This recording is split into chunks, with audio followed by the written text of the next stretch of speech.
जनावरांचा प्रश्न मोठा गंभीर आहे. अशा पद्धतीची परिस्थिती सोलापूर जिल्ह्यामध्ये आपल्याला पाहायला मिळते.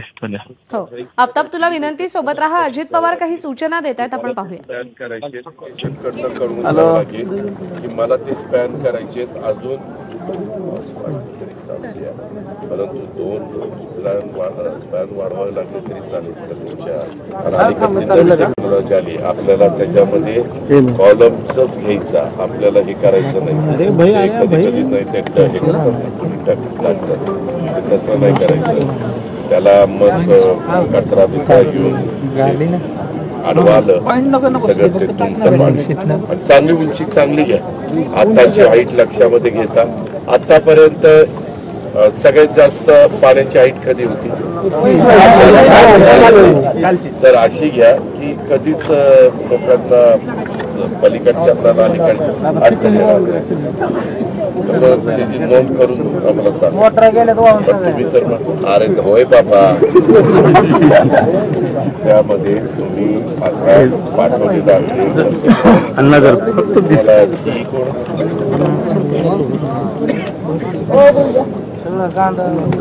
सोलापूर तिकडं मराठवाड्यात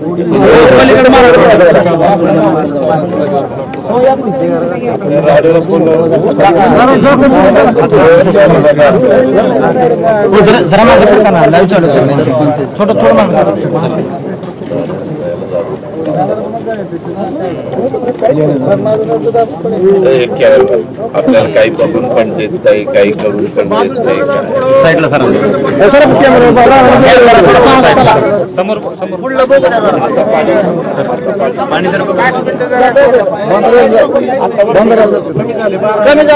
अरे वेड्या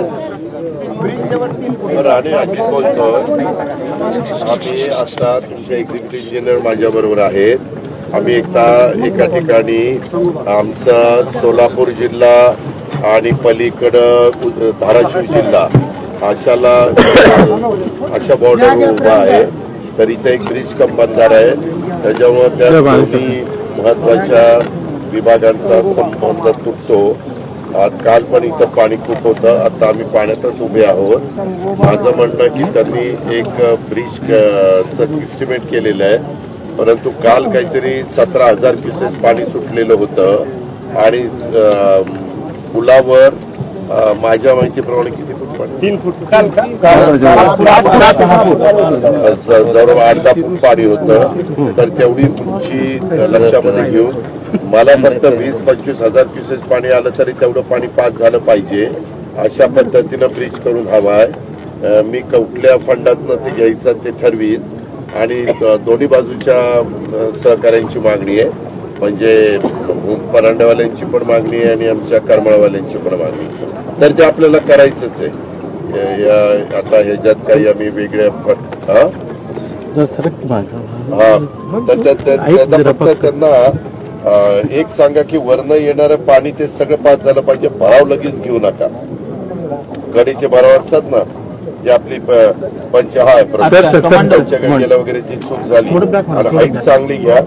परत कधी पण कसलाही प्रसंग आला, उद्या ढगफुटी झाली तरी आमच्या लोकांना त्रास होता तेव्हा. तेवढं करा माझ्याकडनं. 1 मिनिट मी त्यांच्याकडे. आता तुमच्याही लक्षात आलं.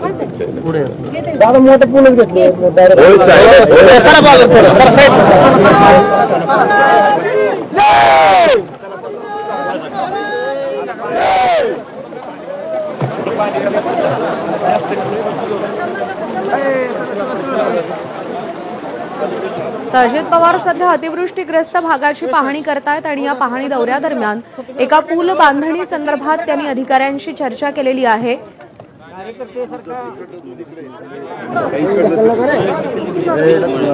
किती लिटर आहे?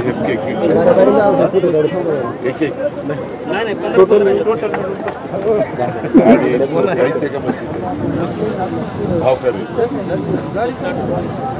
कोण देत?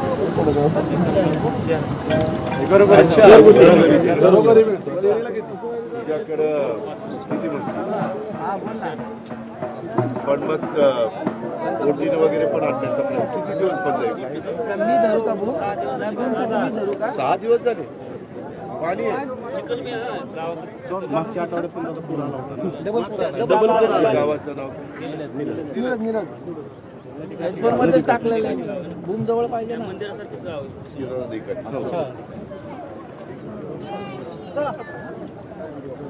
तर आपण तो चांगला ब्रिज करतो परत त्रास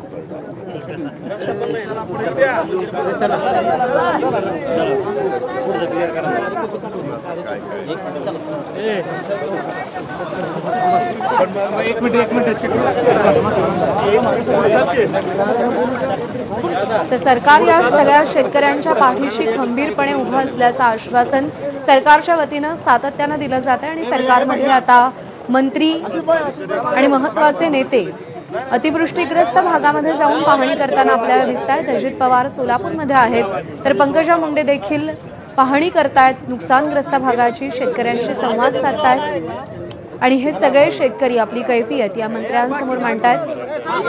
पण हे केवळ एवढ्यापुरतंच मर्यादित न राहता लवकरात लवकर भरीव मदत या शेतकऱ्यांना मिळणं आणि जगण्याची नवी उमेद आणि जिद्द मिळणं तेवढंच गरजेचं आहे. कारण का स्वप्न मातीमोल झालेली आहेत, भविष्य आपल्या चोखळ झालेलं आहे.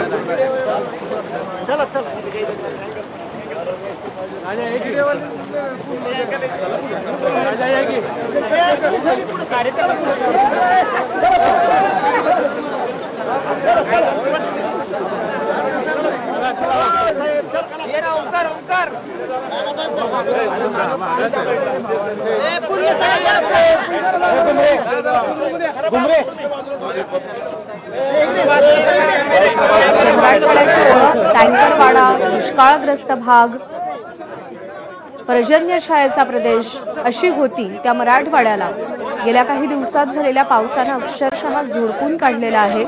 शेतात पाणी आहे, शेतकऱ्यांच्या डोळ्यात पाणी आहे.